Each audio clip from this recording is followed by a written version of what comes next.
mama eyo gyonzije obadde Katonda mu bulamu bwange. Eyo wala gye tuvudde otujje wazibu nnyo, si magezi gaffe simanyi naye omwoyo gwo.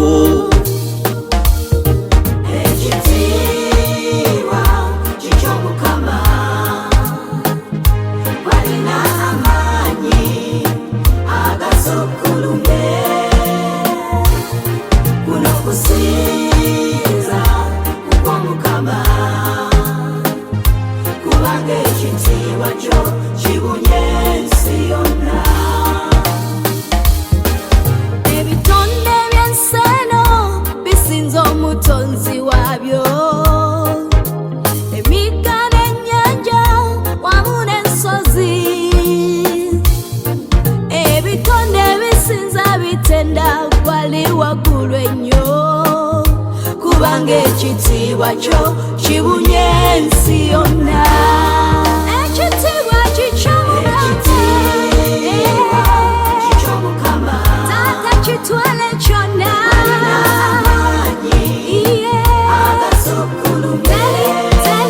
Teri okwenkana kukw'Omukama, ekitiibwa kyo kibunye ensi yonna. Olugendo lwa Isirayiri nga bava mu buddu, mwalimu okulwana, Falawo nga wakanya obuyinza bwo. Gwe Katonda waka walaga amaanyi go, kubanga amaanyi go gabunye ensi yonna.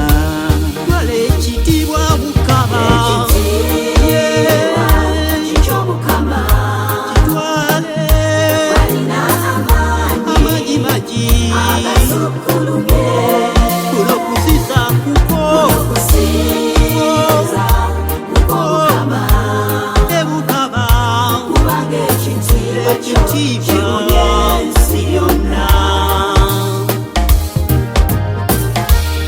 Mukama naffe tuyeyanira ekitiibwa ekyo eky'edda n'edda.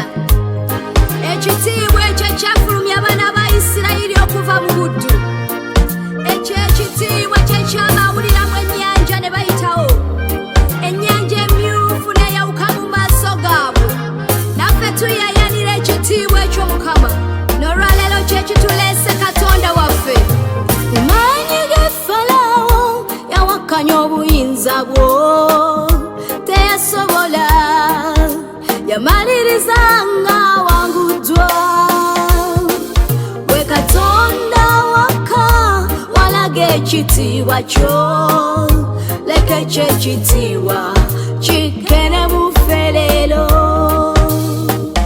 Naffe tuzze tuli wano tugwa mu kitiibwa kyo, ekyo ekitiibwa eky'edda n'edda. Leka kikke leero ne mu ffe ffenna, buli mbeerevu ndabe erinnya lyo liyisibwe. Ekitiibwa kiky'Omukama, yegwe ayina amaanyi agasukulubye,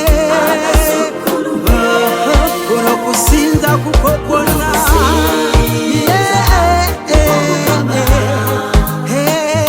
Kubanga ekiti kibunye wano, ekitiibwa kiky'Omukama wange, yegwe ayina amaanyi, kuno kusinza kukwo Omukama, kubanga ekitiibwa kyo kibunye ensi yonna.